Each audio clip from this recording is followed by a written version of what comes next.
Olá, tudo bem? Hoje eu gostaria de te explicar um pouquinho a história do livro de Jó na Bíblia e o que ele nos ensina hoje em dia ainda. Bom, a grande temática do livro de Jó é: se Deus é justo, por que as pessoas justas da terra, as pessoas boas, têm que sofrer? Ela faz parte dos livros de sabedoria na Bíblia, né? Junto com Provérbios, Salmos, Eclesiastes, Cânticos, Provérbios. E cada livro da sabedoria tem um foco diferente. Então, por exemplo, no livro de Provérbios, diz o seguinte no capítulo 11, versículo 8: o justo é libertado da angústia, e vem o ímpio para o seu lugar. Ou seja, o bom vai ter boa recompensa, o mal vai ter mal recompensa. Simples assim. No livro de Jó, vemos que essa sabedoria chega em conflito, porque Jó diz o seguinte, no capítulo 34, versículo 5: porque Jó disse: eu sou justo e Deus tirou o meu direito. Ou seja, a grande temática do livro de Jó é: ele era alguém justo e estava sofrendo. Por quê? Por que acontecem coisas más para pessoas boas e por que acontecem coisas boas para pessoas más? Nós temos essas três grandes verdades que parecem se contradizer. Como pode Deus ser, por um lado, bom e justo, ao mesmo tempo todo-poderoso, e ao mesmo tempo existir o mal no mundo? Poderíamos tentar responder isso dizendo que, sim, Deus é bom e justo, mas existe o mal porque Deus não é todo-poderoso, ou seja, ele não pode tirar o mal da terra, ele não tem o poder. Isso não é verdade, porque a Bíblia diz que Deus é sim todo-poderoso. Então podíamos tentar resolver esse enigma dizendo que Deus é sim todo-poderoso, mas existe o mal porque Deus não é justo e bom, ou seja, ele tem poder, mas ele não quer tirar o mal. Também não é verdade, a Bíblia diz que Deus é sim justo e bom. Então poderíamos tentar resolver o enigma dizendo que Deus é justo e bom e Deus é todo-poderoso e não existe mal no mundo. Mas todo mundo sabe que existe o mal, todo mundo aqui já sofreu. Então ficamos com esse enigma que parece sem resposta. E esse enigma aqui também Jó tenta achar uma resposta. O livro de Jó parece uma história muito inusitada, quando acontecem muitas coisas fora do comum. Por isso muitos se perguntam, ele realmente existiu? Ou isso é uma história inventada só para nos ensinar um princípio? É como se fosse só um conto de fadas, como se fosse Robin Hood, uma história que é inventada, mas está lá para ensinar bons princípios. Bom, algumas linhas teológicas vão dizer que é uma história inventada, mas a linha mais conservadora teológica vai dizer que ele existiu de verdade sim, tanto que ele é citado novamente em Ezequiel, ele é citado novamente no livro de Tiago. Paulo mesmo citou um trecho do livro de Jó na sua carta aos Coríntios. E se ele realmente viveu, quando que ele viveu? Quando o livro dele foi escrito? Bom, pegando Jó capítulo 1, versículos 1 a 4, vemos que Jó viveu por muito tempo, no final do livro diz que ele viveu por mais de 200 anos. Ele tinha grande quantidade de riqueza mencionada não em dinheiro, mas em animais, em gados, em cabras, em ovelhas. E ele era o sacerdote da própria família.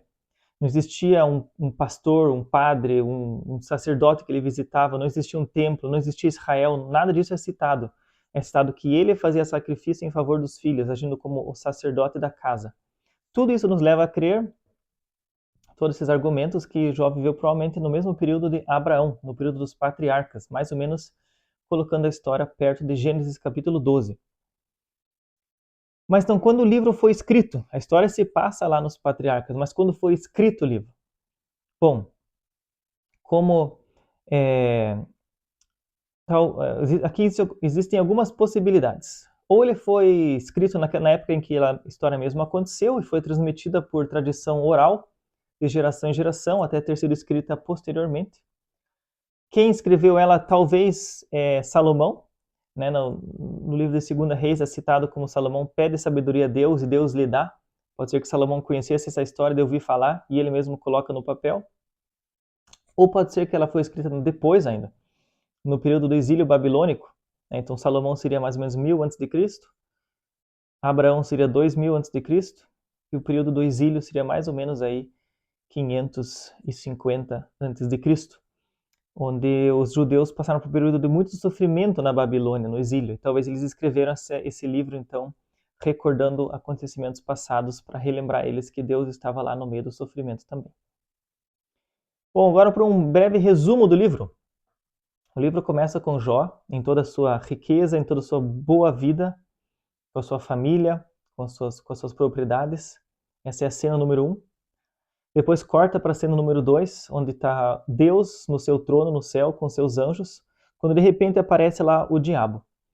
E Deus age com uma certa ironia, dizendo: o que você está fazendo aqui?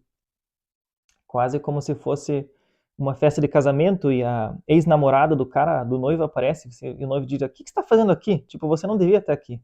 Mais ou menos parece que é esse tipo de ironia que Deus está dizendo na sua fala para o diabo: o que você está fazendo aqui? O diabo diz: não, eu estava lá na terra e tal. E Deus disse: viu o Jó? O Jó é muito bom, o Jó é uma pessoa muito justa. E o diabo disse: não, ele só é justo porque você recompensou ele com muitos presentes. Tira os presentes dele e você vai ver como ele vai perder a sua justiça.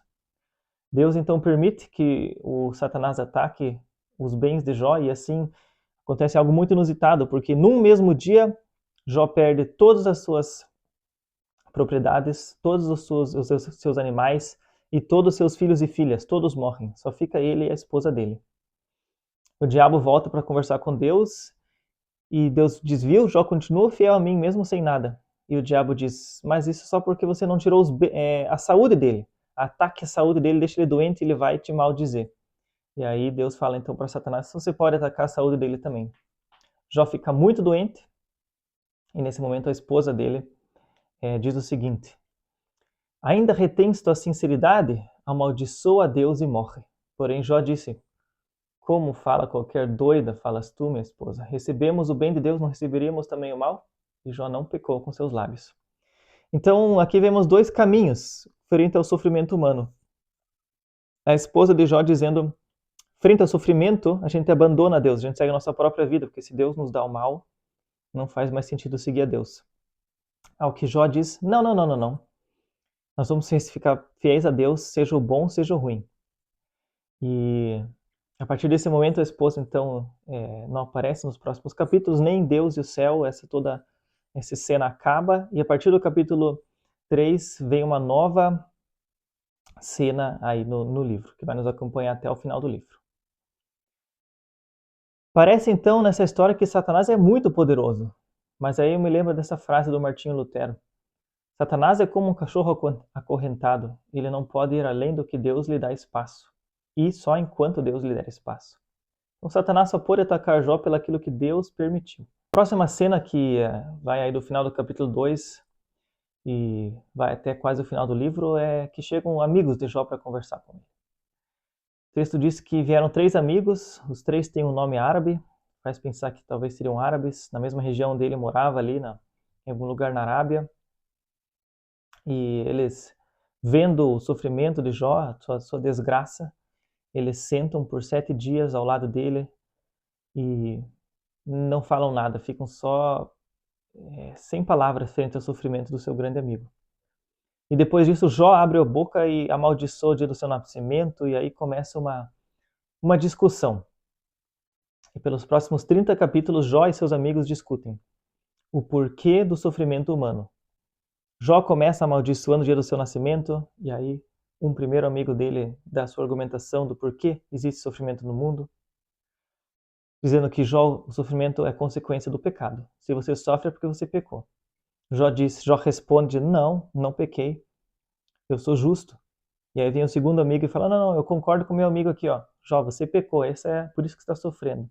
E Jó responde: não, eu não pequei. E aí vem o terceiro amigo e fala a mesma coisa: ó, concordo com meus amigos aqui, Jó, você pecou.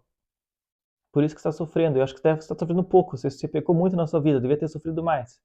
E Jó sempre dizendo: não, não, não, não, não, não. Se Deus vier aqui, ele vai estar do meu lado. E fica nessa discussão por 30 capítulos. O livro é uma linguagem bem poética, bem bonita de se ler. É uma linguagem bem diferente dos outros livros da Bíblia. E o que eles não fizeram é uma coisa que me lembrou o livro de Romanos. Porque Jó amaldiçoou o dia do seu nascimento, Jó está sofrendo, e o que os amigos fazem é tentar achar respostas em meio ao sofrimento. O que eles poderiam fazer é aquilo que a carta de Romanos nos diz, no seu capítulo 12. Alegrai-vos com os que se alegram e chorai com os que choram. Não sejais sábios em vós mesmos. Se os amigos de Jó tivessem simplesmente chorado com ele na sua desgraça e não tentar achar respostas, não tentar se achar sábios, mas simplesmente ter essa compaixão, o livro poderia ter pego um caminho muito diferente. Mas o que aconteceu foi uma discussão do porquê do sofrimento humano.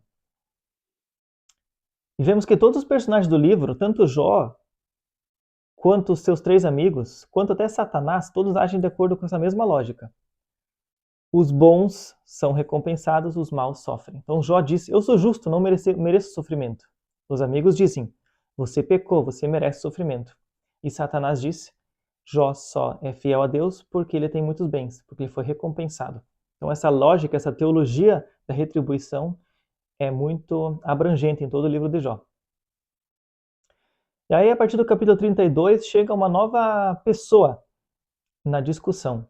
Ele diz que ele é mais jovem que os outros amigos, por isso ele ficou ouvindo em silêncio a conversa deles. E depois que ninguém mais tinha argumentos para discutir com Jó, ele fala, pessoal, eu acho que vocês foram longe demais.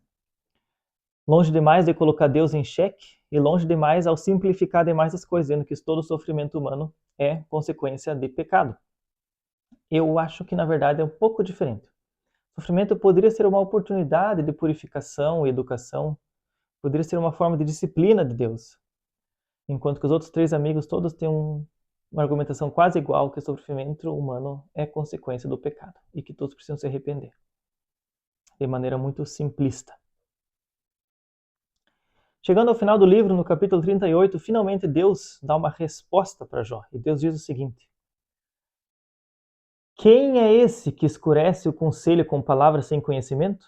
Agora, Jó, cinge os teus lombos como um homem e perguntar-te-ei e tu me ensinarás. Então, Jó, levanta aí, Jó. Se você é homem mesmo, me responde agora essas perguntas. Jó, onde estavas tu quando eu fundava a terra? Faz-me saber se tens inteligência. Jó, quem pôs as medidas da terra? Se você o sabe. Quem estendeu sobre ela o cordel? Sobre onde estão fundadas as bases da terra? Quem colocou a sua pedra angular? Onde estavam as estrelas do céu cantando? E todos os filhos de Deus jubilavam quando eu criei a terra. Onde estava você, Jó, quando eu criei a terra? E aí Deus faz uma série de 77 perguntas a respeito de toda a complexidade do universo. Falando, Jó, onde você estava? É você que escolhe onde cada onda do mar vai parar? É você que escolhe onde cada floco de neve cai? Você sabe onde eu guardo todos os meus flocos de neve nas nuvens? Jó, você sabe o nome de cada uma dos bilhões de estrelas? Você sabe onde cada folha da árvore vai cair no chão? Jó, você conhece cada gota de chuva que cai no chão? E você conhece como funciona o corpo de um jacaré? Sabe como uma cabra pula nas montanhas? Ou como um avestruz bota ovos? Você pode me explicar tudo? E faz Jó perceber que a Terra é muito complexa e tudo é grande demais para o conhecimento de um homem só. Ao que Jó depois chega à conclusão no final. Eu sou vil, o que te responderia eu? A minha mão eu ponho na boca. Uma vez eu já tentei falar e eu não vou prosseguir, Deus. Você pode tudo, Deus. Teus propósitos ninguém pode impedir. Eu sou alguém sem conhecimento. Eu falei de coisas que eu nem sabia, que são complicadas demais para mim. Eu vou agora ficar em silêncio, Deus. Me desculpe.